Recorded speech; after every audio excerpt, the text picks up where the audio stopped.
Mnohokrát v našom živote sa stretávame s rôznymi predpismi. Pamätám si na to, že keď som chodieval do školy, to vždy na začiatku školského roka sme zapisovali do zošitov poriadok, podľa ktorého sme dostávali jednotlivé známky.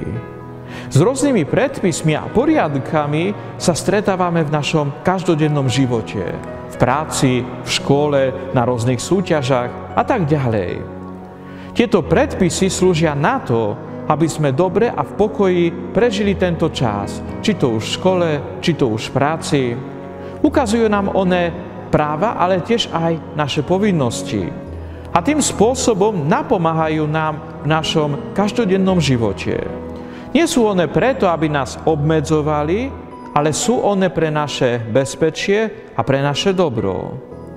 Aj Boh nás pozýva, aby sme rešpektovali a vyplňali predpisy, ktoré nám dáva. Pripomína nám zvlášť to vo chvíli, keď Izraeliti majú vstúpiť do prisľúbenej zeme.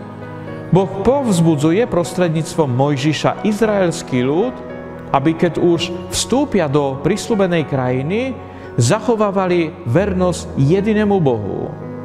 Takto čítame vo 4. kapitole knihy Deuteronomium. Pozri, učil som vás prikázaniam a ustanoveniam, ako mi nariadil Pán môj Boh, aby ste ich plnili aj v krajine, do ktorej ťahnete, aby ste si ju udržiali ako vlastnú. A zachovávate a splníte ich napospol, lebo to bude vaša múdrosť a rozumnosť pred národmi, ktoré zvedia o každom tomto príkaze a budú vravieť: naozaj múdry a rozumný je tento veľký národ. Veď kdeže je národ taký mocný, ktorý by mal svojich bohov tak blízko, ako je Pán náš Boh, kedykoľvek k nemu voláme? A kde je národ taký slávny, ktorý by mal také spravodlivé prikázania a ustanovenia, ako je celý tento zákon, ktorý vám dnes predkladám? Výnimočnosť izraelského národa spočívala v tom, že to Boh priamo dáva nariadenia a prikázania. Tieto zákony nie sú na to, aby kohokoľvek obmedzovali. Naopak, aby dávali tú pravú slobodu. A múdrosť týchto predpisov prejavuje sa v tom, že ich dodržiavanie záručí izraelskému ľudu slobodu a Božiu ochranu. Veľmi krásne nám to ukazuje prvý žalm. Autor nám hovorí, že ten, kto má zaľúbenie v zákone a kto rozíma o tom zákone dňom i nocou, bude zažívať úspechy vo všetkých svojich podujatiach. A Ježiš nám ukazuje, že neprichádza preto, aby zrušil zákon alebo prorokov, ale chce ich naplniť. Lebo predsa zákonní proroci pripravovali izraelský ľud na príchod Mesiáša. A tieto predpovede sa zrealizovali v Ježišovi Kristovi.